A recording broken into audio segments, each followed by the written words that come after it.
basura at leptospirosis. Malaki ang kaugnayan ng basura sa leptospirosis. Ang dalawa ay magkasama kapag bumabaha, lalo na sa Metro Manila.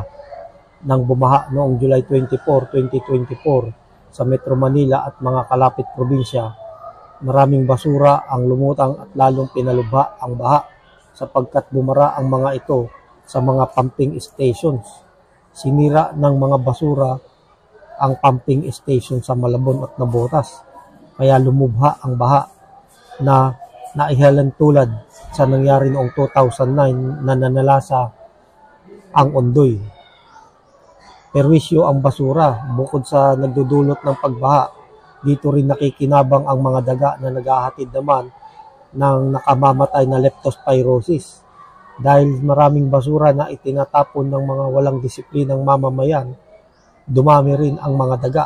Makikita ang mga daga na nagpipista sa tambak ng basura sa mga kanto sa maraming lugar sa Metro Manila. Tambak din ang mga basura sa estero at kanal. Kung nasaan ang mga basura, naroon din ang mga daga. At kung maraming daga, marami rin ang iniiwan nilang ihi at dumi na humahalo sa baha. Kapag lumusong sa baha ang taong may sugat sa paa at binti, papasok dito ang virus na leptospira at sisirain ang mahalagang organ ng katawan, partikular ang kidney. 2 linggo makaraang makapasok sa sugat ang virus, mararamdaman na ang mga sintomas gaya ng lagnat, pananakit ng kasukasuan at ulo. Hindi makaihi at kulay kape ang ihi. 2 linggo makaraan ang pagbaha na dulot ng habagat at bagyong Karina. Naglitawan ang mga may sakit na leptospirosis. Marami ang isinugod sa National Kidney and Transplant Institute sa Quezon City at sa San Lazaro Hospital sa Maynila. Nasa mahigit 70 pasyente ang naka-admit sa National Kidney Transplant Institute at may mga dumarating pang pasyente. Humiling ang NKTI sa Department of Health na dagdagan ang nurses at doktor. Kinakapos naman ng gamot at kulang din ang nurses sa San Lazaro Hospital dahil sa pagtaas ng bilang ng mga pasyenteng may leptospirosis. Nasa 60 na ang mga pasyenteng may leptospirosis sa nasabing ospital at inaasahang madaragdagan pa. Basura ang dahilan ng lahat. Kung naging maayos ang pagtatapon ng mga basura, hindi magkakaroon ng baha at wala ring maninirang mga daga. Malaking aral ito sa lahat na dapat maging disiplinado sa pagtatapon ng basura. Ang paglilinis sa kapaligiran ay nararapat na panatilihin para walang manirahang mga daga na nagdudulot ng mga sakit, partikular ang leptospirosis. Nagsimula pa lamang ang mga pag-ulan at tiyak magkakaroon pa ng mga pagbaha.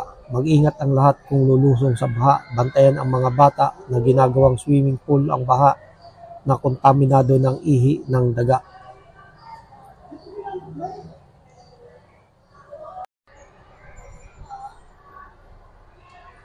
Daming basura at daga na may leptospirosis. Kapag maraming basura, marami rin ang daga. Kaya hindi na nakapagtataka kung bakit mataas ang kaso ng leptospirosis ngayon. Kapag tinangay ng baha ang mga basura, kasama rin ang dumi at ihi ng daga, makokontamina nito ang tubig baha. Sa tubig baha na ito, naliligo ang mga bata at matanda.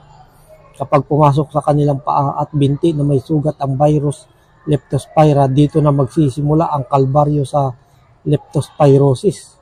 Mararamdaman na ang mga sintomas gaya ng lagnat, pananakit ng ulo at kasukasuan. Hindi makaihi at kulay kape ang ihi.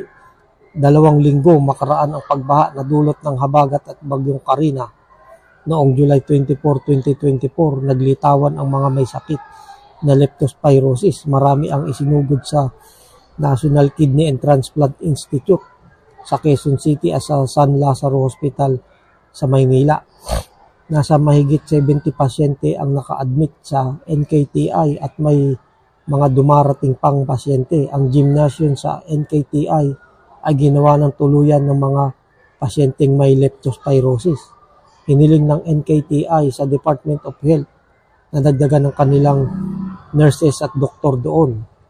Sa San Lazaro Hospital, mahigit 60 pasyente na may leptospirosis ang naka-admit, kinakapos din ng gamot at kulang din sa nurses sa San Lazaro dahil sa pagtaas ng bilang ng mga pasyenteng may leptospirosis. Ayon sa mga autoridad, maaaring madagdagan pa ang mga kaso. Basura ang dahilan ng lahat. Kung naging maayos ang pagtatapon ng mga basura, hindi magkakaroon ng baha at wala ring maninirahang daga. Malaking aral ito sa lahat ng dapat maging disiplinado sa pagtatapon ng basura. Ang paglilinis sa kapaligiran ay nararapat na panatilihin para walang mga daga na nagdudulot ng mga sakit gaya ng leptospirosis. Noong Lunes, sinabi ni DOH Secretary Teodoro Herbosa na hihilingin nila sa LGUs na gumawa ng ordinansa na nagbabawal sa paliligo sa baha para maiwasan ang leptospirosis. Dapat noon pa ito ginawa para wala nang nagka-leptospirosis. Ang problema ay kung paano sasawayin ang mga tao na maligo sa baha. Maraming pasaway na pinangungunahan ng mga matatanda at ginagaya ng mga bata. Sa halip na sawayin, nagkatuwaan pa silang mag-swimming sa baha. Bahala na kung magkasakit dahil sa ihi ng daga.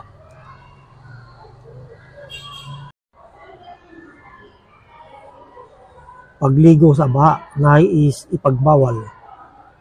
Dahil sa patuloy na pagtaas ng kaso ng leptospirosis sa bansa, irerekomenda ni Health Secretary Ted Herbosa sa mga lokal na pamahalaan na magpasa ng isang ordinansa na magbabawal sa paliligo sa baha. Matindi nga naman ang paglobo ng naturang sakit at ilan na rin ang naiulat ng nasawi dito, partikular sa Metro Manila. Ito ay matapos na maranasan ang matinding pagbaha dulot ng bagyong Karina at Habagat. Kapansin-pansin na tila ngayon lang ito nangyari kung saan maging ang gym ng National Kidney Transplant Institute o NKTI ay ginawa na ring leptospirosis ward dahil sa dami ng pasyente. Bagamat hindi maiiwasan ng ilan ang paglusong sa baha, may paalala ang mga eksperto kung paano mapoprotektahan ang sarili sa naturang sakit.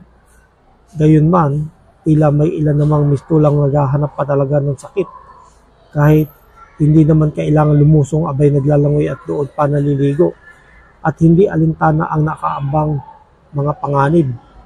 Sinabi ni Herbosa kung mapipigilan ang marami sa paliligo o paglangoy sa baha, hindi na mahihirapan pa ang DOH na tugunan ang kaso ng leptospirosis. Tulad ng sitwasyon ngayon na ginagawang extension ng ospital ang mga basketball court para lamang ma-accommodate ang mga tinamaan ng naturang sakit. Mababawasan naman aniya ang leptospirosis kung hindi maliligo sa baha dahil nakukuha ang nasabing sakit sa ihi ng daga. Marami pa rin naman kasi ang masasabing pasaway na parang hindi tinatablang na naturang karamdaman. Kapag tinamaan, nandun na ang pagsisisi.